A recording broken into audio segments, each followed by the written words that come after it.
koleganya, maka seorang bisa bersandiwara, bisa berdrama karena pertemuan dengan mereka tidak butuh waktu yang lama. Tetapi seorang tidak mungkin bersandiwara dengan istrinya sampai bertahun-tahun, apalagi puluhan tahun. Maka hakikat seseorang diketahui dengan bagaimana akhlaknya terhadap istrinya. Makanya seperti dikatakan bahwasanya as-safaru yusfir, safar itu disebut dengan safar karena dia yusfir, dia mengungkapkan. Karena orang yang bersafar ketahuan bagaimana akhlaknya yang sesungguhnya. Jika kita bersafar dengan seorang, apalagi sampai berhari-hari, sampai berminggu-minggu, kita tahu bagaimana akhlak yang sesungguhnya, bagaimana ibadahnya, bagaimana pelit atau dermawannya, egois atau tidak, ya, perhatian untuk diri sendiri atau perhatian sama rombongan, itu semua ketahuan ketika apa? Safar. Terlebih lagi safar zaman dahulu yang di bawah terik matahari, kemudian melewati padang pasir dengan banyak kesulitan, ya. Maka saya katakan demikian juga dalam hidup rumah tangga, maka akhlak sejati seseorang baik suami ataupun istri tidak mungkin tersembunyikan, pasti ketahuan. Adapun seorang lelaki berakhlak mulia dengan temannya mudah. Kita berakhlak mulia dengan ustadz kita, dengan murid kita, dengan kawan kita, kita bermanis muka, kita bercanda. Mudah karena kita berinteraksi dengan dia tidak lama. Mungkin berapa jam kemudian kita berpisah. Ya, mungkin belum tentu juga ketemu dengan dia setiap hari. Tapi kalau istri, disitulah nampak akhlak sejati kita sebagai suami. Makanya jika ternyata seorang lelaki baik sama istrinya, berarti dia adalah laki-laki yang benar-benar berakhlak mulia. Karena itulah akhlaknya yang hakiki. Ini sebab pertama kenapa Rasulullah SAW mengkaitkan keterbaikan seseorang dengan akhlaknya terhadap istrinya. Sebab yang kedua, kalau kita berakhlak mulia dengan orang lain, biasanya orang yang tersebut mungkin setara dengan kita atau mungkin di atas kita, sehingga kita mau tidak mau bermanis muka dengannya, berakhlak baik dengan dia. Tapi istri adalah makhluk yang lemah, makhluk yang lemah. Sehingga seorang kalau mau zalim terhadap istri mudah begini. Kita zalim sama teman kita enggak berani, apalagi zalim sama bos. Tapi orang terkadang akhlaknya buruk sama pembantunya, sama supirnya, sama pegawainya karena di bawah. Ya. Istri sama, dia posisinya lemah, dia wanita. Kalau apalagi kedua orang tuanya sudah meninggal dunia, apalagi jauh dari kerabatnya, maka jika seorang laki zalim kepada dia tidak bisa berbuat apa-apa. Makanya seorang laki yang bisa berakhlak mulia sama istrinya, bertahan lama hidup dengan istrinya dengan akhlak yang mulia, sabar dengan kekurangan dan kelemahan istrinya, maka ini seorang yang sangat hebat. Pantas bagi dia untuk meraih keterbaikan di sisi Allah. Dan sungguh benar shadaqa Rasulullah sallallahu alaihi wasallam, sungguh benar Rasulullah SAW ketika beliau bersabda, khairukum li ahlihi, sebaik-baiknya yang terbaik bagi istrinya. Maka saya harap para hadirin merenungkan akan hal ini, bahwasanya di antara cara kita untuk meraih keterbaikan di sisi Allah adalah menjadi suami yang terbaik, ya. Benar, cari pahala banyak.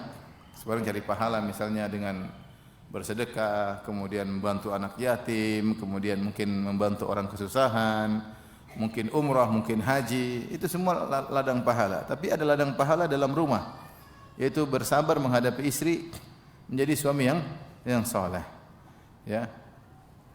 Berusaha payah untuk menjadi suami yang saleh di dalam rumah. Akhlak mulia kepada istri dan akhlak mulia kepada anak-anak. Sebagian orang susah-susah cari pahala, ngurus anak yatim, ngurus janda orang, istrinya sendiri tidak dia urusin. Murah senyum, tapi murah senyum sama istri orang, sama istri sendiri tidak murah senyum. Problem seperti itu. Kita mencari pahala atau tidak? Kalau mencari pahala, sabar dengan apa? Istri. Sabar dengan istri. Lihatlah bagaimana para sahabat dahulu begitu mulianya mereka, sampai istri-istri mereka bangga dengan suami-suami mereka. Lihatlah Ummu Salamah radhiyallahu taala anha, ketika suaminya Abu Salamah meninggal dunia, maka dia ketika mengucapkan doa terkena musibah, dia sampai ragu-ragu mengucapkannya. Karena doa terkena musibah, Allahumma ajurni fi musibati hadza wa akhlif li khairan minha. Dia berdoa, ya Allah, berilah aku pahala dalam musibahku ini, yaitu wafatnya suamiku. Tapi ketika dia mau berdoa, berilah ganti yang lebih baik, maka dia terdiam sejenak. Dalam benaknya dia berfikir, man khairun min Abi Salamah. Siapa yang lebih baik dari suamiku Abu Salamah. Sehingga dia tidak mengucapkan, berdoa, ya Allah berikanlah aku ganti yang lebih baik. Dia tidak sempat mengucapkannya. Akhirnya karena ini sunnah Nabi SAW, akhirnya dia pun berdoa dengan doa tersebut. Dia mengucapkan, wa khulufli khairan minha, berilah aku ganti yang lebih baik. Dan ternyata Allah kabulkan. Allah gantikan dengan suami yang lebih baik, yaitu Nabi Muhammad SAW. Tetapi lihat kata Ummu Salamah, man khairun min Abi Salamah. Siapa yang lebih baik dari suamiku Abu Salamah. Bahkan ketika Nabi SAW melamar Ummu Salamah, dalam sejarah kita baca dalam sirah, Ummu Salamah mengajukan keberatan. Ketika Nabi SAW melamarnya, dia mengajukan beberapa argumentasi agar Nabi tidak menikahinya. Ya. Dia mengatakan, wahai Rasulullah, saya sudah tua, yang pertama. Yang kedua, anak saya banyak. Yang ketiga, saya wanita pencemburu. Dia sebutkan 3 argumentasi. Semua ini syubhat. Maka Nabi bantah seluruhnya. Nabi mengatakan, kau sudah tua, saya lebih tua dari engkau. Kau punya anak-anak banyak, saya yang ngurus anak-anakmu. Adapun kau pencemburu, maka aku berdoa agar Allah menghilangkan kecemburuan dari dirimu. Subhanallah, akhirnya Nabi menikah dengan Ummu Salam. Ini menunjukkan bagaimana keterikatan hatinya kepada suaminya Abu Salamah radhiyallahu taala anhu. Nah, ini yang kita inginkan, ya. Istri-istri kita kalau ditanya tentang kita, Mbak, suaminya gimana? Masya Allah. Siapa yang lebih baik dari suamiku? Masya Allah. Kita pinginnya begitu, pinginnya. Kenyataannya wallahu alam. Lihatlah Ummu Darda radhiyallahu taala anha. Ketika Abu Darda meninggal, dia dilamar oleh orang sangat hebat, Muawiyah radhiyallahu taala anhu. Quraisy, suku paling terpandang ketika itu. Dari sisi nasab Quraisy, dari Bani Umayyah, Al-Umawi, Quraisy, Umawi. Yang kedua, posisi dia ketika itu Muawiyah adalah karena Abu Darda meninggal di zaman kekhilafahan Utsman bin Affan. Ketika itu Muawiyah sebagai gubernur. Sebagai apa? Gubernur negeri Syam. Amir Syam, gubernur negeri Syam, yang ngelamar orang kaya raya dari Quraisy. Tetapi apa kata Abu Darda? La uridu li Abi Darda badilan. Saya tidak mau mendapatkan ganti dari Abu Darda di akhirat kelak. Karena Rasulullah SAW bersabda, al-mar'atu li akhiri azwajiha fi dunya. Bahwasanya wanita itu bersama dengan suami yang terakhir di dunia, dan saya tidak ingin Muawiyah menggantikan posisi suami saya Abu Darda. Abu Darda miskin, orang biasa. Kenapa? Karena begitu cintanya Ummu Darda kepada Abu Darda. Padahal Ummu Darda ketika wafatnya Abu Darda, dia masih sangat muda. Dia masih sangat muda, mungkin umur 20-an. Mungkin. Artinya dia masih muda, mungkin masih ingin punya hasrat, mungkin masih ingin bersuami, tapi enggak ada. Saya enggak mau suami saya diganti di surga, enggak. Yang ngelamar Muawiyah top, tidak mau.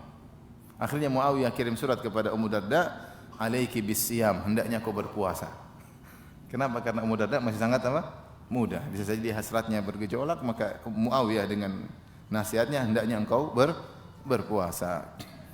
Tapi lihatlah bagaimana Ummu Darda tidak mau menikah lagi karena saking sayang kepada suaminya. Jadi ikhwan sekalian, bapak-bapak yang di hadapan saya ini, sebelah kanan dan sebelah kiri, kalau sampai istri antum ditanya sama orang, bagaimana suami anti? Terus dia bilang, man khairun min zauji, siapa yang lebih baik dari suamiku? Insyaallah antum penghuni surga, insyaallah. Ya. Kalau istri bilang, masya Allah suamiku, stop. Siapa yang lebih baik dari suamiku? Insyaallah antum penghuni surga. Tapi kalau istri ditanya, bagaimana suami anti? Masya Allah, amit-amit. Nah, ini agak repot. Ini agak repot. Jadi kita ini hidup sekarang di zaman, saya bilang, zaman fitnah terlalu banyak. Maksud saya ajak berfikir bapak-bapak sekalian. Fitnah di luar banyak sekali. Fitnah syahwat, fitnah dunia, fitnah harta, fitnah politik, fitnah banyak sekali. Cari pahala di rumah. Bagaimana caranya? Jadi suami yang soleh. berusaha menyenangkan istri, berusaha ngurusin anak-anak, keperluan rumah tangga dipenuhi, privasi diperhatikan, ya. Kata Nabi sallallahu alaihi wasallam, "Alaika bi khassati amrik." Hendaknya kau sibuk dengan privasi dirimu. Jangan kita terlalu sibuk keluar sana, keluar kemari. Sementara ladang pahala di rumah sendiri tidak kita perhatikan. Maka dari sini penting bagi kita untuk mempelajari sifat-sifat suami yang saleh. Secara umum, apa itu seorang yang saleh? Seorang saleh dikatakan saleh jika dia memenuhi hak Allah Subhanahu wa taala dan hak manusia. Hak manusia. Seperti ketika Allah menyebutkan tentang wanita salehah dalam Al-Qur'an, "Fas-salihatu qanitatun hafizatun lil ghaibi bima hafizallah." Kata Allah, wanita-wanita salehah itu adalah wanita-wanita yang qanitat, yaitu taat kepada Allah, suka beribadah kepada Allah. Kemudian hafizatun lil ghaib, menjaga hak suami ketika suami tidak di rumah. Ini istri salehah. Sehingga seorang wanita dikatakan salehah jika dia menggabungkan dua hal ini. Dia menjaga hak-hak Allah dengan beribadah kepada Allah, dan dia menjaga hak suami. Bahkan Allah sebutkan ketika suaminya tidak ada di rumah, dia tetap menjaga hak suaminya. Apalagi kalau suaminya di rumah. Maka demikian pula kalau dikatakan siapa lelaki soleh? Siapa tu lelaki yang soleh? Lelaki yang soleh itu lelaki yang bertakwa kepada Allah, hubungannya dengan Allah Subhanahu wa taala baik, dan dia menunaikan hak-hak orang-orang yang harus dia tunaikan haknya. Seperti hak orang tuanya, hak anak istrinya, hak tetangganya, hak kakak adiknya. Nah, kita ini di sekeliling kita banyak orang-orang yang mereka punya hak untuk kita tunaikan. Maka kalau kita mau dikatakan orang soleh di sisi Allah Subhanahu wa taala, jangan kita hanya perhatikan hubungan kita dengan Allah Subhanahu wa taala, tapi kita juga hendaknya perhatian bagaimana orang-orang tersebut, sudahkah kita tunaikan hak mereka, hak orang tua, hak kakak adik, hak tetangga, dan terutama adalah hak anak dan istri. Apalagi tadi sudah ditegaskan oleh Nabi sallallahu alaihi wasallam, khairukum li ahlihi, sebaik-baik kalian yang terbaik bagi istrinya. Taib, ikhwan dan akhwat yang dirahmati Allah Subhanahu wa taala, maka pada kesempatan ini kita akan menyebutkan beberapa poin-poin atau sifat-sifat yang hendaknya kita perhatikan bersama agar kita bisa menjadi suami yang saleh, ya. Yang pertama tentunya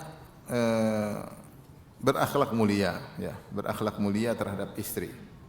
Allah Subhanahu wa taala berfirman, "Wa ashiruhunna bil ma'ruf." Pergaulilah istri kalian dengan al-ma'ruf. Ma'ruf itu apa? Ma'ruf adalah sesuatu yang baik menurut tradisi kalian. Pergaulilah mereka dengan yang baik, ya. Sesuai dengan tradisi masyarakat, suami baik seperti apa? Ya.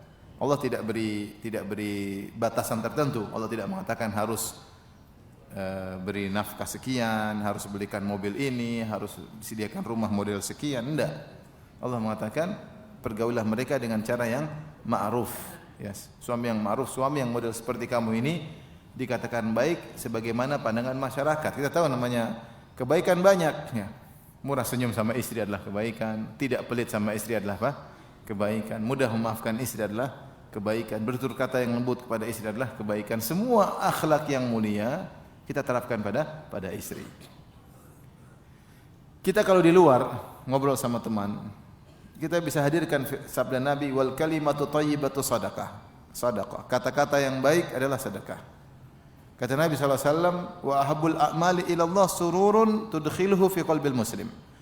Dan amalan yang paling dicintai oleh Allah adalah rasa kebahagiaan yang kau masukkan dalam hati saudaramu sama muslim. Baik. Kalau sama orang lain saja kita merasa dapat pahala, apalagi sama istri. Apalagi sama istri.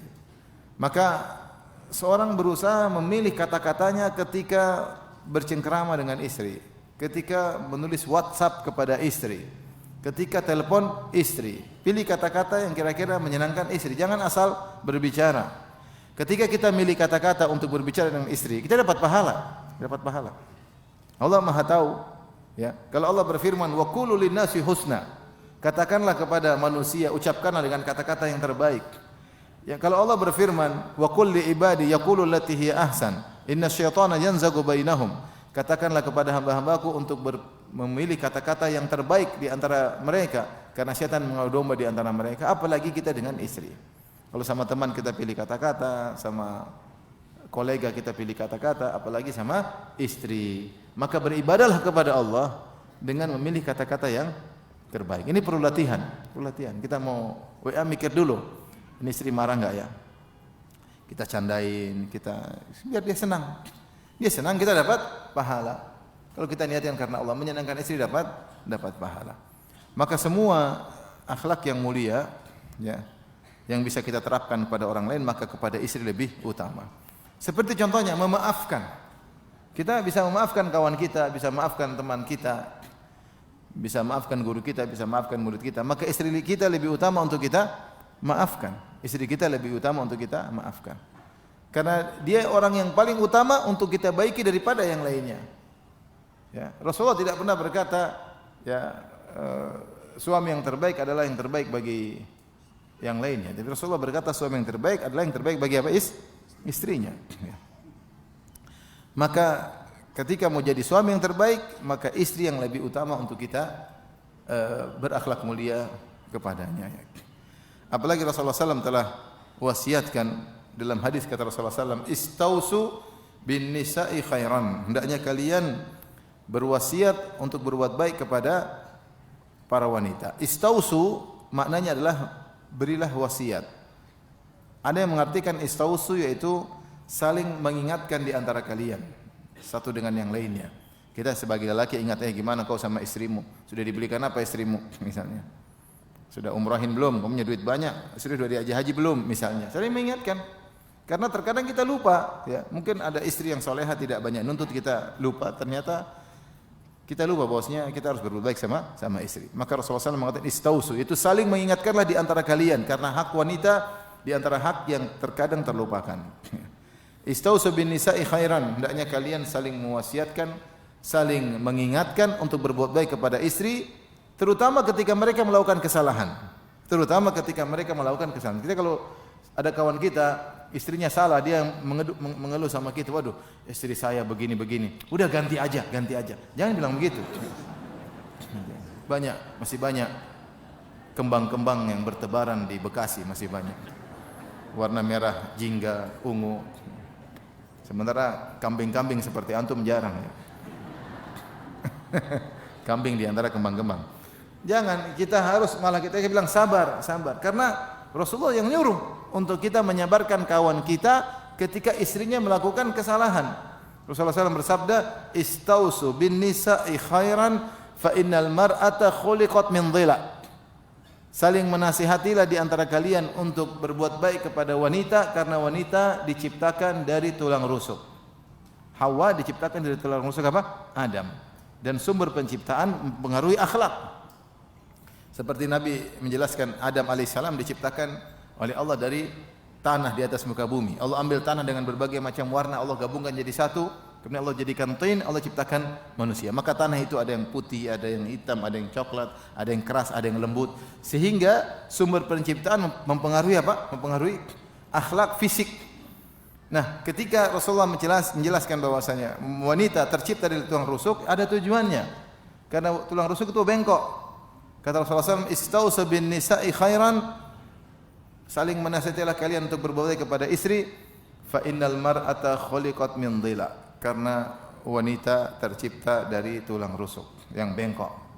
Wa inna a'waja syai'in fi dhila a'lahu, dan yang paling bengkok dari tulang rusuk yang paling atas. Tulang rusuk kan begini, semakin ke bawah semakin tidak bengkok, semakin ke atas semakin apa? Bengkok. Sebagian ulama mengatakan bengkok itu adalah lisannya, ya. Alhamdulillah bukan otaknya, lisannya. Sebenarnya mengatakan yang paling bengkok di antara wanita itu apa? Lisannya. Dalam hadis yang lain kata Rasulullah SAW, fa innal mar'ata lan tastaqima ala tariqah, sehingga wanita itu tidak akan selalu pada satu model, dia macam kadang begini, kadang begitu, kadang begini, kadang begitu. Demikianlah wanita. Maka Rasulullah SAW ketika menyebutkan wanita tercipta dari tulang rusuk yang bengkok, supaya apa? Supaya kalian memberi uzur kepada wanita. Demikianlah wanita.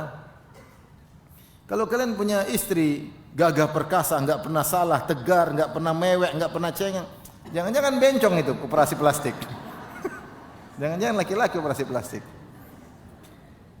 Wanita pasti ngambek ada, manja ada, nangis ada, nuntut ini, biasa wanita, mudah perasa, mudah nangis, tersinggung, curiga. Itulah wanita. Coba antum cek istri antum wanita bukan? Kalau wanita pasti begitu. Karena Rasulullah SAW mengatakan, fa innal mar'ata khuliqat min dhila. Wanita tercipta dari tulang rusuk. Dan yang paling bengkok adalah bagian atas. Wastausu bin nisa'i khairan. Sampai Rasulullah SAW ulangi lagi, ya, bersaling menasihatilah kalian dalam berbuat baik kepada wanita. Dalam hadis yang lain kata Rasulullah SAW, fattaqullaha fin nisa'. Bertakwalah kalian kepada Allah dalam bermuamalah kepada para wanita.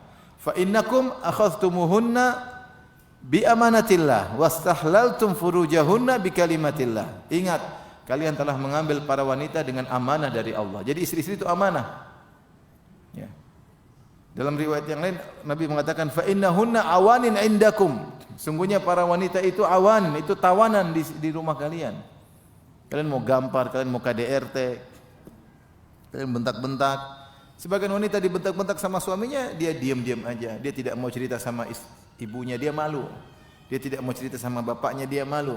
Dia tidak mau cerita sama kakak adiknya, dia malu. Sehingga dia seperti tawanan dalam rumah.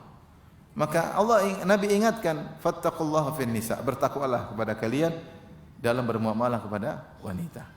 Bahkan sebagian ulama menyebutkan bisa jadi istri bisa zalim kepada suami dan suami bisa zalim kepada istri.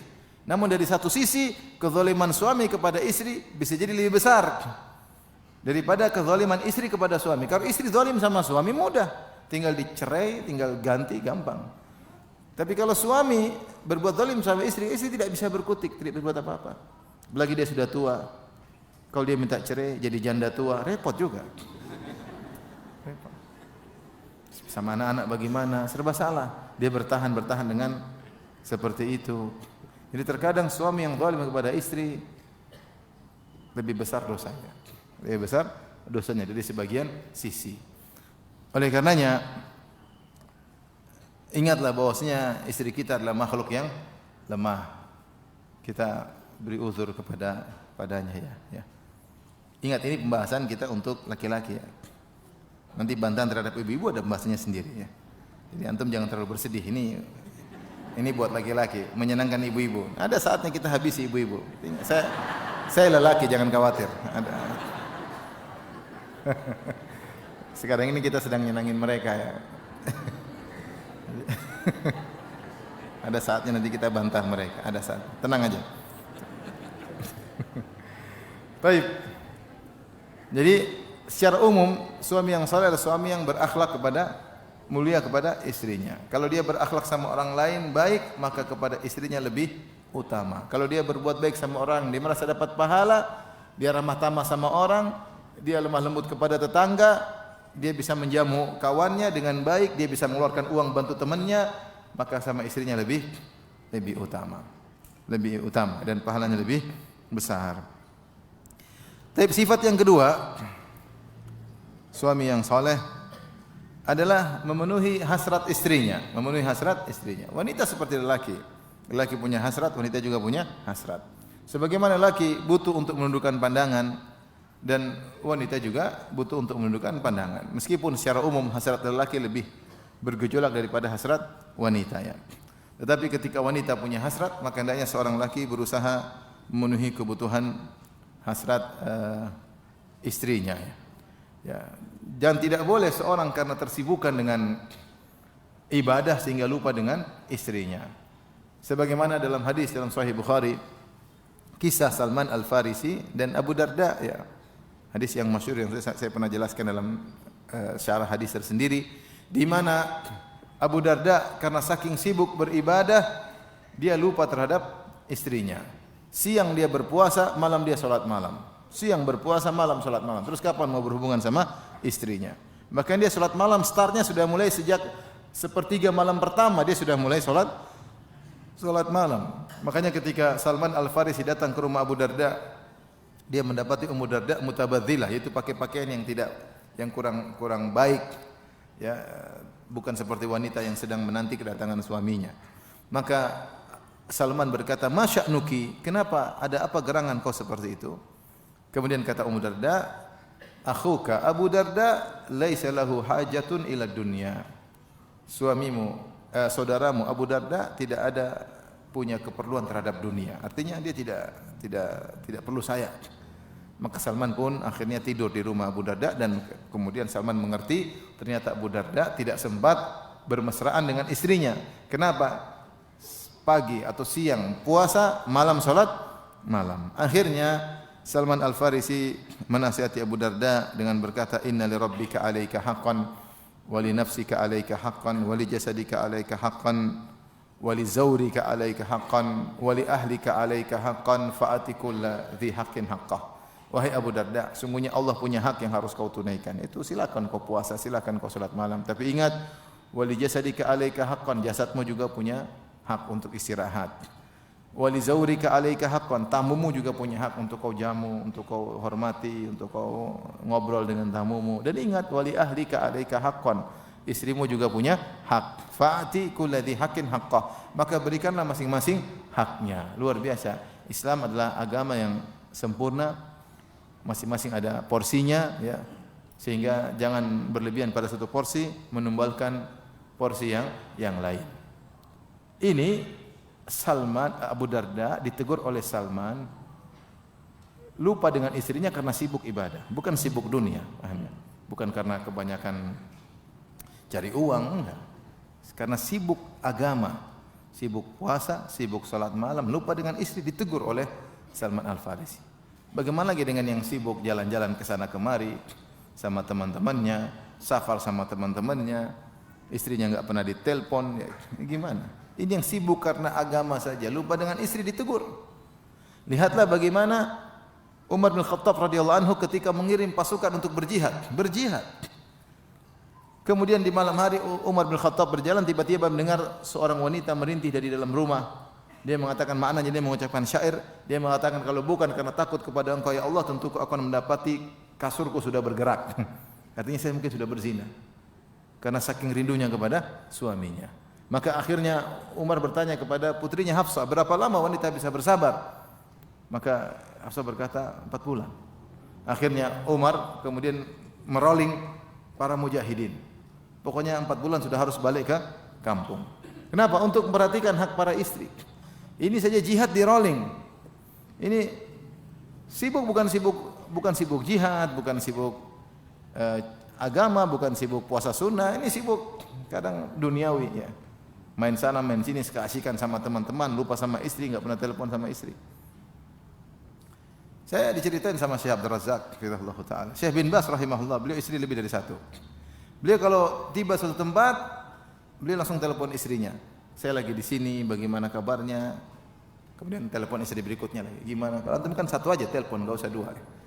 Syekh bin Baz telepon istri pertamanya, telepon istri keduanya, telepon istri ketiganya. Artinya dia ingin menyertakan istrinya dalam kegiatannya, bahwasanya biar istrinya tenang. Sebagian wanita ingin tahu kita di mana, ya tidak?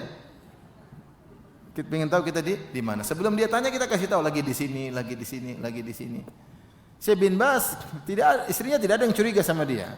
Apalagi kalau antum dicurigai, maka segera kasih laporan sebelum dicurigai. Yang tidak dicurigai dia kasih laporan pada istrinya sebagai bentuk perhatian sama keluarga. Ya, Syekh bin Baz bukan orang rahimahullah, orang sibuk. Itu pun dia sempatkan waktu untuk telepon istrinya, kasih tahu di mana posisinya. Maka di antara ciri suami yang saleh adalah mesra terhadap istrinya, ya. Juga memenuhi hasrat istrinya. Bukan suami yang berhak untuk dipenuhi hasratnya, wanita juga perlu dipenuhi hasratnya untuk menundukkan pandangannya. Apalagi zaman sekarang, zaman fitnah, zaman medsos, zaman macam-macam, berita sana sini, tontonan yang tidak-tidak. Maka perlu seorang suami dekat dengan istrinya sehingga istrinya merasa disayang oleh suaminya. Baik. Berikutnya, di antara ciri suami yang saleh adalah memenuhi nafkah kepada istrinya, ya. Tentunya nafkah lahir, ada nafkah batin. Nafkah batin tadi sudah kita sebutkan, memenuhi istri berhak untuk kita mesrai, istri berhak untuk kita senyumin, untuk kita candain, untuk kita gauli, itu hak istri ya. Di antara cerita yang pernah saya alami ya, ketika saya hajian saya ketemu dengan seorang laki dan wanita haji bareng-bareng. Tapi suaminya ini sibuk dakwah terus, sehingga istrinya tidak diperhatikan. Istrinya kurang diperhatikan. Sampai istrinya mengeluh kepada saya, "Ustaz, nasihati suami saya dong." Kenapa? Suami saya jarang mendatangi saya, Ustaz. Berbulan-bulan tidak datangi saya, dan itu terus rutinitas dia. Saya bilang sama suami, "Saya rindu sama kamu, Mas." Sampaikan sama suami. "Sudah, Ustaz. Saya sudah sampaikan saya rindu sama kamu." Terus apa kata suami? Suamiku bilang, "Kamu itu sabar. Dulu Nabi Ibrahim meninggalkan Hajar 27 tahun. Kamu baru 4 bulan udah."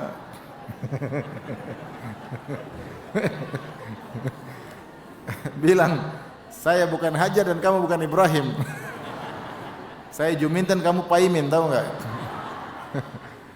Jadi sebagian orang terkadang pakai dalil tidak pada tempatnya. Ibrahim meninggalkan Hajar karena perintah Allah Subhanahu wa taala. Nah ini, dan istri juga rindu, dia juga butuh sentuhan, dia juga butuh obrolan dan yang lain. Jadi nafkah batin juga harus dipenuhi. Dan wanita kalau kita kasih perhatian, dia butuh perhatian daripada sekedar duniawi, maksudnya emas apa segala. Dia juga butuh, cuma perhatian lebih utama untuk dia butuhkan. Ketika dia merasa disayang oleh suami, merasa tentram, dia sudah bahagia. Tapi yang berikutnya nafkah lahir. Nafkah lahir apa? Sandang, pangan apa? Papan. Suami yang soleh tentunya dia memenuhi kewajibannya sebagai seorang suami, memenuhi nafkah sandang, pangan, papan. Dan dalam hal ini juga tidak ada kadar tertentu, tapi Allah kembalikan kepada kemampuan suami. Kata Allah Subhanahu wa taala, "Liyunfik dzu sa'atin min sa'atihi wa man qudira 'alaihi rizquhu falyunfik mimma atahu Allah." Seorang diberi kelapangan hendaknya dia membelanjakan dengan kelapangannya. Wa man qudira 'alaihi rizquhu, siapa yang mungkin kekayaannya sempit atau hartanya sedikit, falyunfiq mimma atahullah, maka dia berinfak sesuai dengan kemampuannya. Maksud saya, jika seorang suami diberi kelebihan oleh Allah, maka jangan dia pelit sama istrinya. Kalau suami ternyata kemampuannya terbatas, ya la yukallifullahu nafsan illa usaha. Allah tidak menilai luar kemampuannya. Fattaqullaha mastata'tum, bertakwalah semampunya. Tapi seorang suami berusaha untuk memenuhi kebutuhan istrinya, sandang, pangan, papan. Maka perhatikan, sediakan tempat tinggal yang wajar, yang pantas sesuai dengan kemampuan dia. Sesuai dengan kemampuan. Kalau dia punya kemampuan, beli rumah yang bagus, menyenangkan istrinya. Apalagi Rasulullah SAW bersabda, di antara 4 kebahagiaan, arba'un minas sa'adah, di antara 4 kebahagiaan, 4 sebab kebahagiaan kata Nabi SAW, baitun wasi', rumah yang luas. Kemudian markabun hani, tunggangan yang menyenangkan. Jarun saleh, tetangga yang baik, istri yang salehah. Di antara sebab kebahagiaan adalah baitun wasi', rumah yang luas, markabun hani, tunggangan yang baik. Kalau kita punya rezeki, kita enggak maksa, tapi kalau ada, enggak ada salahnya kita berikan rumah yang lapang buat dia. Mungkin keluarganya bisa datang, bisa menempati rumah. Kalau Idul Fitri bisa kumpul-kumpul, kalau punya uang. Kalau enggak ya sudah ya. Mau diapain ya? Terus kendaraan, kalau punya uang beli kendaraan yang menyenangkan, istri naik kendaraan tersebut nyaman. Ini sebab kebahagiaan. Tidak mengapa selama tidak israf, tidak berlebih-lebihan, tidak mubadzir, dan sesuai dengan kemampuan. Kemudian jangan lupa sediakan makan. Kata para ulama, makan tergantung tradisi wanita. Jika wanita tersebut hidup di suatu negeri yang biasanya makan 2 kali, maka wajib bagi suami cuma kasih makan dua kali. Ada sebagian daerah pagi mereka tidak makan. Pagi mereka cuma mungkin makan pisang goreng sama teh, makan besar siang sama apa? Malam. Ya berarti tidak wajib pagi hari sediakan nasi kebuli, tidak wajib. Ya udah. Kasih pisang goreng, onde-onde, selesai. Ada daerah yang makan sehari 3 kali. Pagi nasi, siang nasi, malam apa? Nasi. Kalau kamu menikah dengan wanita seperti model ini, maka siapkanlah nasi 3 kali dalam sehari. Intinya kalau istri antum sudah gemuk, berarti antum sudah berhasil. Gemuk, sudah diet, sudah napas sudah susah. Ini berarti sudah berhasil. Kebutuhan pangan sudah berlebihan. Tapi kalau istri antum kurus kerempeng, antum gemuk, ini bermasalah. Jangan sampai antum zalim sama istri. Jatah istri antum ikut makan. Kemudian pakaian juga hidangkan, sediakan pakaian yang wajar, pakaian sehari-hari di rumah, pakaian kalau ada keluar rumah, pakaian kalau ada acara walimah ada, ya semampu kita, tidak kita paksakan di luar kemampuan. Dan ini semua kita telah keluarkan harta kita pada tempatnya. Ingat ketika Rasulullah SAW berkata, dinarun anfaqtahu fi sabilillah, sekeping dinar yang kau infakkan di jalan Allah. Wa dinarun anfaqtahu fi raqabah, sekeping dinar yang kau infakkan untuk memerdekakan budak. Wa dinarun tasaddaqta bihi ala miskin, sekeping dinar yang kau bersedekah untuk orang miskin. Wa dinarun anfaqtahu ala ahlik, dan sekeping dinar yang kau infakkan untuk istrimu. A'dhamuhu ajran alladhi anfaqtahu ala ahlik, yang paling besar pahalanya yang kau infakkan untuk apa? Istrimu. Ingat bapak-bapak ya. Ibu-ibu juga hafal hadis ini ya. Untuk ingatkan bapak-bapak. Jadi uang yang dikeluarkan untuk keluarga selama tidak mubadzir, tidak berlebih-lebihan, bukan hidup foya-foya. Selama itu kebutuhan anak istri, maka itu pahalanya lebih besar. Syariat begitu memperhatikan keluarga, kenyamanan keluarga, kemudian harmoninya keluarga itu penting, karena di keluarga yang harmonis akan muncul bibit-bibit yang unggul. Anak-anak akan terdidik dengan baik, suami bisa menjaga diri, istri bisa menjaga diri. Maka syariat memang beri perhatian sama keluarga. Perhatian sama keluarga itu penting karena berpahala. Dan ini kalau ribut suami istri, kasihan anak-anak jadi tumbal. Pendidikan mereka tidak baik, terkadang psikologi mereka juga buruk gara-gara hubungan suami istri yang tidak baik.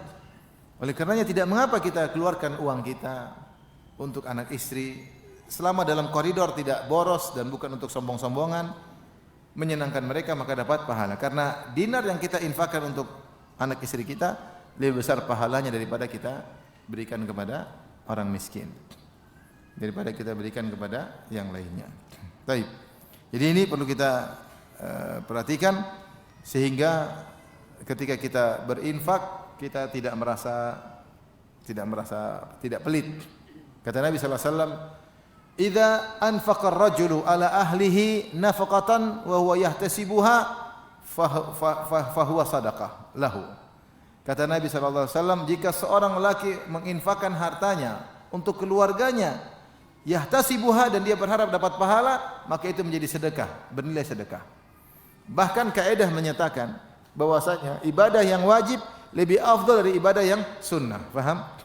Salat wajib pahalanya lebih besar daripada salat sunnah. Kalau kita dengar hadis rakaatul fajri khairum minad dunya wa ma fiha, 2 rakaat sebelum subuh itu pahalanya lebih baik daripada dunia dan seisinya, itu baru 2 rakaat sebelum subuh. Bagaimana lagi salat subuhnya? Bagaimana salat subuhnya? Kalau kita merasa berpahala ketika kita bersedekah kepada fakir miskin, anak yatim, maka zakat yang kita keluarkan itu pahalanya lebih besar. Makanya saya sering bilang sama kawan-kawan, antum kalau bayar zakat jangan merasa seperti bayar pajak, enggak. Zakat itu ibadah yang sangat agung, lebih afdal, lebih besar pahalanya daripada sedekah-sedekah yang biasa. Karena dia termasuk rukun Islam. Maka bayarlah zakat dengan jiwa yang senang, dengan jiwa yang bahagia. Hitung dengan baik, keluarkan dengan senang, karena pahalanya jauh lebih besar daripada sedekah biasa. Demikian juga ketika kita berinfak kepada anak istri kita, infak wajib. Kita infak sama anak istri, hukumnya apa? Wajib. Kepada fakir miskin, kepada anak yatim, kepada para janda, hukumnya apa? Sunnah. Jangan kau merasa dapat pahala kalau infak sama janda, sama istri kurang. Enggak. Sama istri lebih besar daripada janda. Dua-duanya kita kasih, tapi kalau punya duit maksudnya. Tapi istri lebih utama. Maksud saya hadirkan dalam diri, saya keluarkan uang ini pahala. Jangan istri sakit, kamu marah-marah, sakit lagi, ngabisin duit. Lah, yang mau sakit juga siapa? Nah kalau kita infak buat bayar dokter istri, kita dapat pahala. Ini infak yang sungguhnya. Seakan-akan kamu lagi bantu orang sedang mau mati, kau bantu. Sama kita bayarkan obat untuk apa? Istri. Ini harus rubah cara berpikir kita, bahwa semua uang yang kita keluarkan, tapi ingat ada syaratnya, wa huwa yahtasibuha, harus kita berharap pahala di balik itu semua. Kita kasih tapi kita jadikan, ya Allah, saya berharap pahala dengan apa? Mengeluarkan nafkah buat anak anak istri. Jadi harapan saya kita suami jangan pelit sama istri. Jangan pelit tapi juga jangan boros, biasa-biasa aja ya. Tapi ketika kita keluarkan uang untuk anak istri, kita merasa sedang beribadah kepada Allah Subhanahu wa taala. Bahkan ini ibadah wajib. Pahalanya lebih besar daripada kalau kita infak kepada fakir miskin, kepada anak yatim, kepada para janda. Lebih besar pahala kalau kita berinfak untuk anak istri. Kemudian juga di antara akhlak yang mulia adalah bersabar dengan perangai buruk istri. Istri kita tidak ada yang sempurna. Istri kita tidak ada yang sempurna. Saya ingat awal-awal saya kuliah dengar ceramah Syekh Abdul Razak cerita, ada seorang laki kemudian telepon Syekh bin Baz rahimahullahu taala mengeluhkan tentang istrinya. Ya Syekh, istriku gini. Syekh menjawab dengan satu jawaban. Hurul ain fil jannah. Wahai sang pemuda, bidadari itu di surga, bukan di dunia. Mau cari bidadari, tidak ada kekurangannya, cuma di mana? Di surga. Bidadari dunia seperti itulah, ya. Memang istri kita bidadari juga, tapi bidadari apa? Dunia. Terkadang bidadari menyenangkan, terkadang bidadari dari gua hantu. Bersabarlah dengan kekurangan apa? Istri. Apa kata Rasulullah SAW? La yafraq mu'minun mu'minah in kariha minha khuluqan radhiya minha al-akhar. Janganlah seorang lelaki mukmin membenci istrinya yang mukminah. Kalau ada perangai yang dia tidak sukai, pasti ada yang lain yang dia sukai. Istri kita enggak akan sempurna. Mungkin dia pintar tapi dia kurang cantik. Mungkin dia cantik tapi agak on, repot. Mungkin dia agak on tapi dia ternyata menyenangkannya. Macam-macam ya. Dia punya kelebihan dan punya kekurangan. Mau cari yang pintar, cantik, hafal Quran, terus rajin sholat malam, kemudian nurut, enggak pernah membantah, tidak pernah angkat suara. Mau cari di mana? Mau cari di mana? Mau cari istri enggak pernah angkat suara, cari istri yang bisu. Mau cari di mana? Apalagi tahun 2023. Apalagi habis pemilu.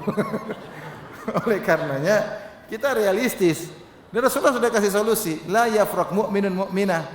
Jangan seorang laki membenci istrinya gara-gara kekurangannya. Ada kekurangan, radhiya minhal akhar, pasti ada akhlak lain yang membuat dia senang. Maka kita disuruh mikir yang menyenangkan. Yang salah adalah kita tutup mata. Kita nasihati sebisa mungkin. Tidak berubah, seperti itulah wanita. Seperti itu wanita ya. Makanya bapak-bapak kalau ada temannya cerita, istri saya itu begini, ente sudah. Dia pasti tidak sempurna ceritanya. Pasti ada yang dia sembunyikan. Pasti ada yang dia sembunyikan. Dia baru cerita 30%. 70%-nya belum dia cerita. Ada cerita kawan saya, rahimahullah sudah meninggal. Istrinya 3. Dia safar sama kawan, dia cerita tentang poligami begini. Akhirnya temannya satu terprovokasi. Akhirnya dia pun nikah poligami. Setelah poligami, ternyata dia menderita. Dia bilang sama teman saya yang istrinya 3, kamu itu ceritanya begini, saya susah hidup. Kata teman saya yang istrinya 3, kamu sih, saya baru cerita 30%, kamu sudah 70% belum saya ceritain.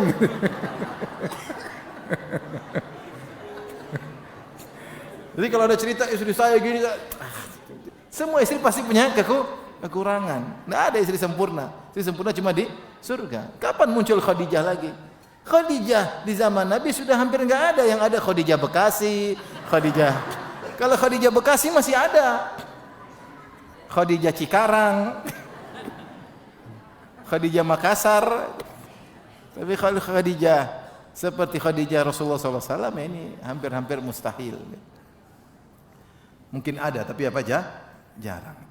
Oleh karena kita menilai dari sisi keumuman. Keumuman wanita tidak ada yang sempurna. Mungkin ada sempurna 1-2. Rata-rata tidak sempurna. Maka kalau ada yang tidak menyenangkan diri kita pikir dari sisi yang lain. Dia punya kelebihan. Dia melayani saya, dia pintar melayani, dia pintar membantu saya dan macam-macam lah. Maka jangan kita benci gara-gara kita mikir kesalahannya tersebut. Anggap saja kesalahan dia masih banyak kebaikannya. Itulah cara memandang yang adil yang diajarkan oleh Nabi sallallahu alaihi wasallam. Kekurangannya anggap saja itu sudah salah satu warna-warni dalam kehidupan. Tidak bisa hilang ya sudah. Saya sudah bilang belum istri saya gitu ya sudah. Itu anggap saja itu roda kehidupanmu seperti itu. Seperti ada orang bilang gini, "Ustaz, di Jakarta aduh Ustaz macet terus macet." Ya. Ada solusi enggak? Enggak ada Ustaz. Ya sudah, itu berarti bukan problem. Itu lika-liku kehidupan. Yang ada yang namanya problem itu kalau ada solusinya. Kalau tidak ada solusinya, itu namanya bukan problematika, itu namanya lika-liku apa? Kehidupan. Istri antum cerewet, sudah antum nasihat, sudah 1000 kali saya nasihat, tetap cerewet. Itu bukan problem. Itu lika-liku kehidupan. Mau diapain lagi? Kalau problem itu masalah bisa kau atasi. Kalau tidak bisa kau atasi, itu namanya ujian hidup. Terus mau rubah istri jadi tukang cerewet, jadi tidak cerewet, ya sudah. Enggak bisa. Sama macet Jakarta bisa hilang, enggak bakalan hilang. Sudah bolak-balik ganti presiden enggak hilang-hilang juga. Enggak bisa sudah. Berarti itu namanya lika-liku kehidupan. Jadi kita berpikir gitu, ya sudahlah saya jalani aja. Begini. Saya cari yang nilai-nilai positif. Jangan kita berkutat di sesuatu yang tidak bisa selesai permasalahannya. Tidak selesai sudah anggap saja lika-liku kehidupan. Mau diapain? Cari kebahagiaan-kebahagiaan dari sisi-sisi yang lain. Tapi di antara sifat suami yang saleh ya, adalah dia menjaga rahasia istrinya. Terutama rahasia terkait dengan ranjang. Dalam hadis Rasulullah sallallahu alaihi wasallam mengatakan, "Inna syarran nasi manzilatan indallahi yaumal qiyamah. Ar-rajulu yufdi ila imra'atihi wa tufdi ilaihi thumma yanshuru sirraha." Di antara manusia paling buruk kedudukannya pada hari kiamat kelak, seorang mendatangi istrinya dan istrinya mendatangi suaminya, kemudian thumma yanshuru sirraha, kemudian dia pun menebarkan rahasia istrinya. Tidak boleh seorang laki pun berbicara tentang rahasia istrinya. Kita namanya suami istri, tidak ada yang paling tahu tentang rahasia seorang kecuali pasangannya. Ibunya tidak tahu, bapaknya tidak tahu, kakaknya tidak tahu, adiknya tidak tahu, temannya tidak tahu, tetangganya tahu. Yang tahu istrinya. Sebaliknya rahasia istri pun yang paling tahu apa? Suaminya. Apalagi Allah mengatakan, "Hunna libasul lakum wa antum libasul lahun." Sungguhnya para wanita adalah pakaian bagi kalian dan kalian adalah pakaian bagi istri. Namanya pakaian menempel pada tubuh. Sehingga semua rahasia dia tahu. Maka jangan kita ceritakan rahasia istri kita. Apa itu rahasia? Suatu yang malu untuk diceritakan. Aib istri jangan diceritakan. Justru kita sebagai pakaian menutupi aib istri kita, bukan untuk kita ceritakan. Kalau istri punya masalah, kita boleh cerita dalam rangka untuk mencari solusi kepada orang yang ahli. Bukan kita sebarkan ke sana sini, istri saya itu begini, istri saya begini.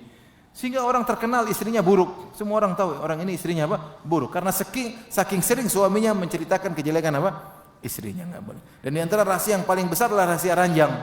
Tidak boleh seorang laki cerita, saya datang istri saya kalau berhubungan begini, saya enggak boleh, hukumnya haram. Istri pun tidak boleh cerita tentang apa? Suami. Maka ini laki yang baik, dia menjaga rahasia istrinya. Aib-aib istrinya tidak dia ceritakan. Terkadang laki-laki ngumpul, gibahin istri. Meskipun wanita lebih banyak ya, ini cuma saya kan tadi bilang kadang-kadang kan. Kalau perempuan sering.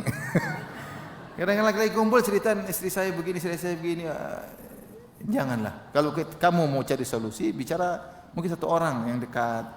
Solusinya bagaimana, yang punya pengalaman hidup. Tapi kalau kau cerita sama orang yang kau tahu dia tidak punya solusi, jangan cerita sama dia. Kamu boleh cerita kepada orang yang kamu harapkan bisa punya apa? Solusi. Maka itu menjadi ghibah yang diperbolehkan karena sedang mencari solusi. Adapun kau ungkapkan kepada siapa saja, maka enggak boleh, hukumnya haram. Istri orang yang paling utama untuk kita jaga aibnya. Saya pernah sampaikan kisah seorang lelaki, ya, dia menikah dengan seorang wanita.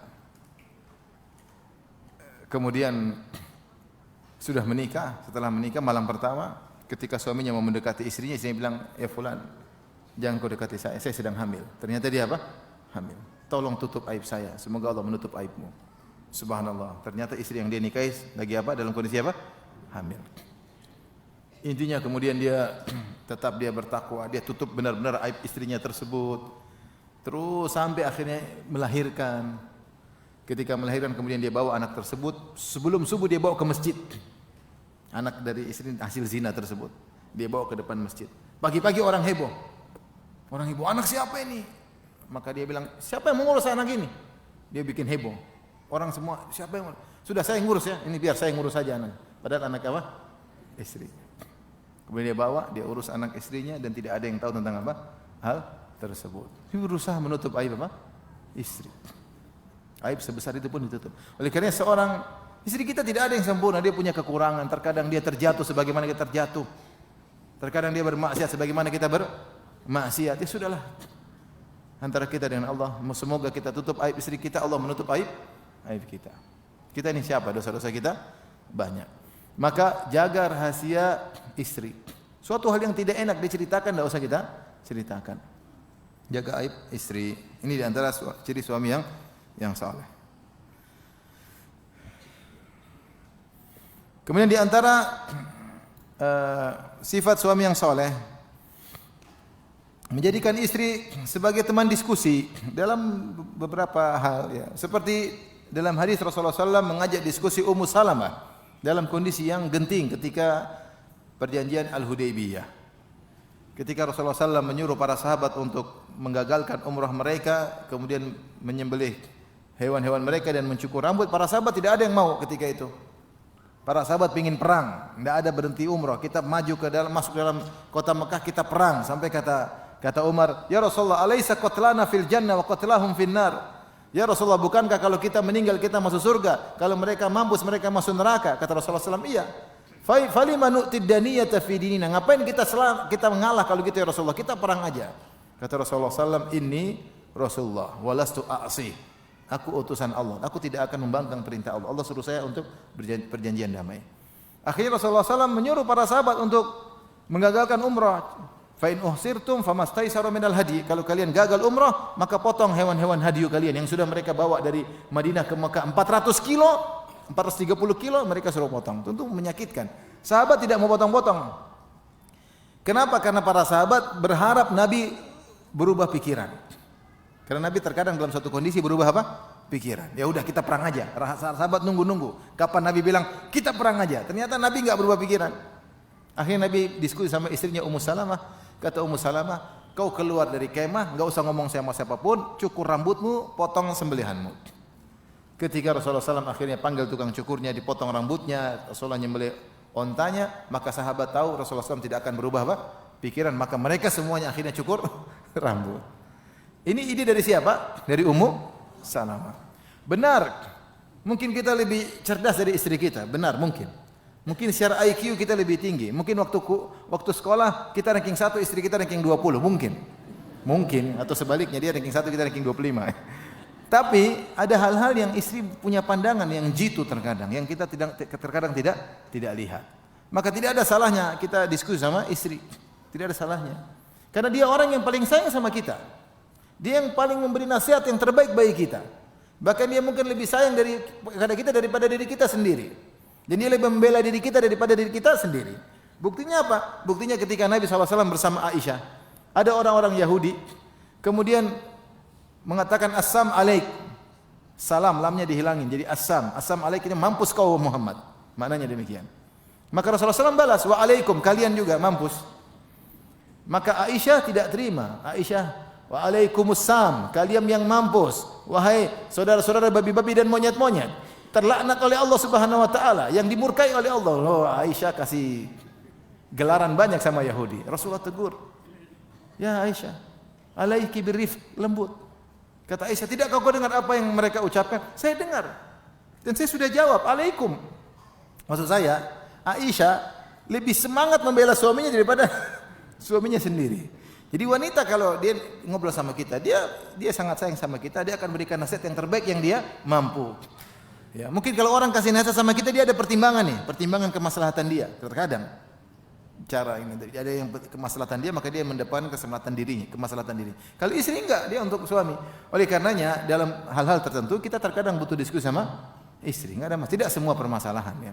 Tidak semua permasalahan. Ada permasalahan kita perlu diskusi sama istri. Tidak ada masalah. Istri mungkin punya masukan, boleh kita dengar.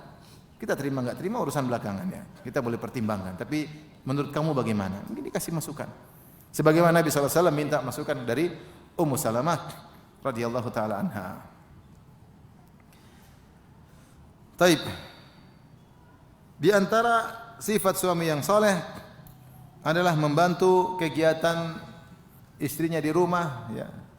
Jika ada kesempatan untuk membantunya, ya. Tentu tidak semua urusan istri kita kerjakan, ya. Kata Aisyah radhiyallahu taala anha, kana yakunu fi mihnati ahlihi, fa idza hadaratis salat kharaja ila salat. Adalah Rasulullah SAW membantu kegiatan istrinya. Jika tiba waktu salat maka beliau pun pergi untuk salat. Ini tidak mengapa seorang lelaki terkadang bantu kalau istrinya lagi masak, mungkin ambilin garam, boleh. Ya. Bukan ikut ngoseng-ngoseng, enggak. Itu istri yang ahli, ya. Terkadang pegang anak sebentar, mau ini silakan. Ya. Terkadang anak cebok anak ikut bantu cebok anak, oke. Jangan kita merasa pekerjaan rendah-rendah. Ini kita ikut sunnah siapa? Nabi sallallahu alaihi wasallam. Kenapa kita tawaduk di hadapan istri? Enggak ada masalah. Tidak ada masalah, itu sunnah Nabi sallallahu alaihi wasallam, ya. Maka seorang lelaki kalau ada sempat waktu maka dia bantu istrinya. Itu ciri-ciri suami yang saleh, ya.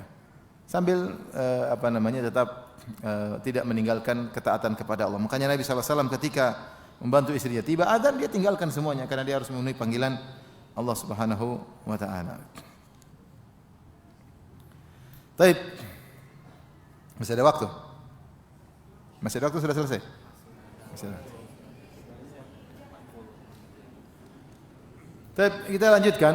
Di antara ciri-ciri suami yang saleh, saya bacakan secara cepat, ya.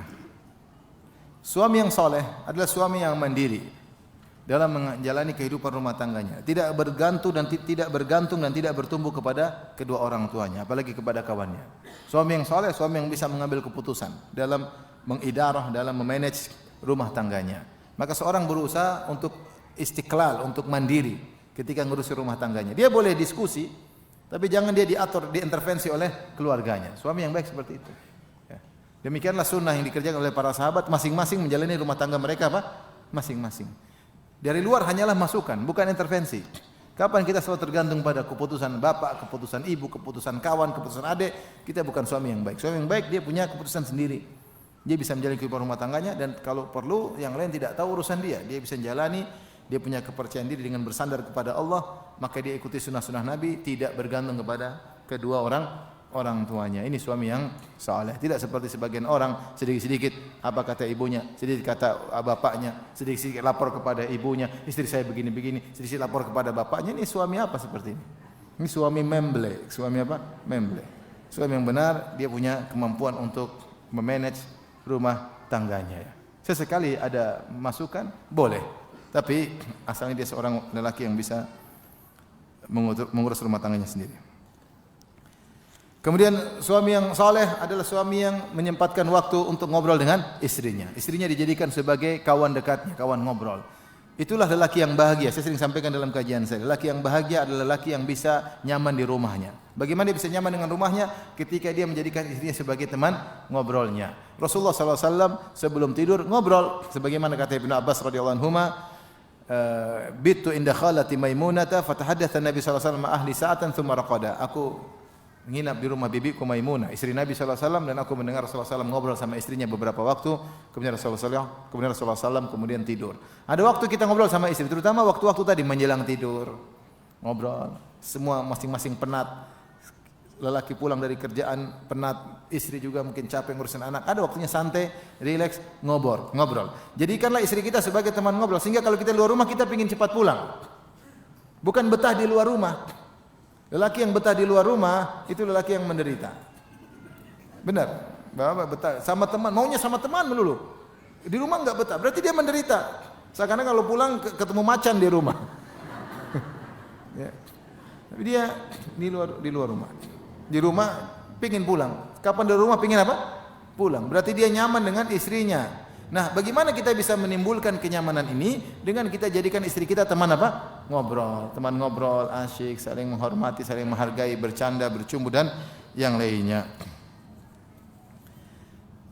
Kemudian di antara ciri suami yang saleh adalah menyemangati istrinya ketika gagal. Istrinya mungkin contoh masak sesuatu ternyata gagal. Kita bilang coba lagi, nanti Abi belikan lagi ikannya. Ternyata gagal lagi. Ya kita bilang coba lagi. Ya. Jangan kita memang bahlul kata. Masa gini aja nggak bisa. Udah gojek aja. Ya, jangan aja juga, santai aja. Ulang lagi, kita semangatin. Ya. Dia sedang berusaha ya. Dia berusaha ya. Sama dalam hal yang lain juga, dalam pendidikan, dalam mengurus anak. Yang penting kita tahu dia sudah berusaha. Tidak ada yang sempurna. Ketika tahu dia berusaha, dia mungkin gagal, kita semangatin lagi. Semangat. Jangan kita buat dia semakin apa? Jatuh. Hargai usaha dia. Hargai usaha dia. Ini perkara kecil tapi ini di antara akhlak yang mulia. Terkadang kita tidak perhatikan, ternyata ini sumber pahala di sisi Allah Subhanahu wa taala. Kemudian di antara ciri suami yang soleh, tidak pernah membandingkan istrinya dengan istri orang lain. Kamu kok tidak seperti Bu itu, ya. Kamu kok tidak seperti Ummu Fulanah, tidak seperti Ummu Fulan, jangan. Di antara hal yang menyakitkan ketika seorang wanita dibandingkan dengan wanita apa? Lain. Kalau kita mau nasihati aja. Kita bilang, sayang istriku, kamu harusnya begini. Bukan kita bandingkan dengan ya, istri orang lain. Ya. Kalau kita membandingkan, kita bilang contohilah Aisyah, Ummahatul Mukminin, Aisyah, Hafsah, oke. Tapi jangan bilang ikuti dong ibu ini, kasihan.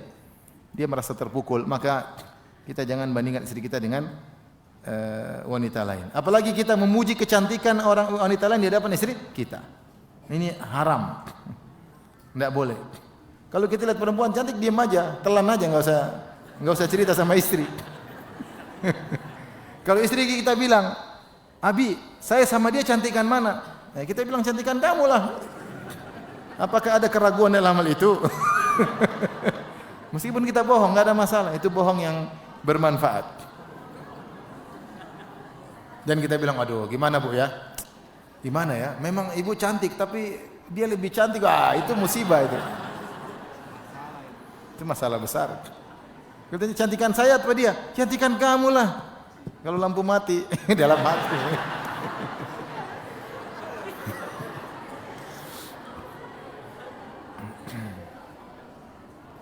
Taib, dan terakhir karena waktu sudah habis ya, suami yang saleh adalah suami yang mengajari istrinya untuk orientasinya akhirat. Mengajak istrinya orientasinya apa? Akhirat. Kita hidup cuma sebentar, akhirat ya. Udah ini jangan terlalu ini jangan. Allah tidak suka dengan hal ini. Kita bangunkan dia untuk sholat malam. Ayo ngaji bareng. Dengarkan Abi ngaji setoran. Kamu ngaji Abi dengerin. Oke, itu namanya suami yang ngajak istri untuk orientasinya apa? Akhirat. Karena hidup ini tidak akan bahagia kecuali orientasi kita akhirat. Kapan orientasi kita dunia, tidak akan pernah kita qanaah. Ya, kalau istri punya keinginan lebih tinggi-tinggi kita rem, janganlah usah ngapain mahal-mahal. Ini sudah cukup. Nanti kamu sombong, nanti kamu gaya, nanti kamu angkuh, ini cukuplah, tidak usah. Kita yang penting akhirnya ini bagus tapi jangan berlebih-lebihan. Intinya ajak istri kepada orientasi akhirat. Karena di luar sana banyak wanita yang mengajak istri kita kepada orientasi dunia. Ngajak untuk tas-tas mewah lah, ngajak untuk salon-salon termahal lah, ngajak untuk jam mahal lah, ngajak untuk beli sepatu macam-macam lah. Kadang-kadang dia terbawa pola hidupnya dengan orang-orang yang seperti itu. Kita bilang enggak, meskipun Abi punya uang, enggak boleh seperti itu. Apalagi Abi enggak punya uang. Jadi bawa istri kepada orientasi akhirat. Maka kita harus berjuang, doakan istri setiap malam, ajak dia salat malam, bangunkan, "Ayo sayang salat malam." Ya, Abi jadi imam enggak? Salat sendiri-sendiri. Hafalan Abi kurang. Nanti bangunkan salat. Dan itulah kebahagiaan ketika kita membawa anak istri kepada orientasi apa? Akhirat. Tapi demikian saja ikhwan dan akhwat, bapak dan ibu yang dirahmati Allah Subhanahu wa taala, kajian kita tentang ciri-ciri suami yang saleh. Semoga ikhwan-ikhwan sekalian bisa menjadi suami-suami yang saleh. Amin ya rabbal alamin.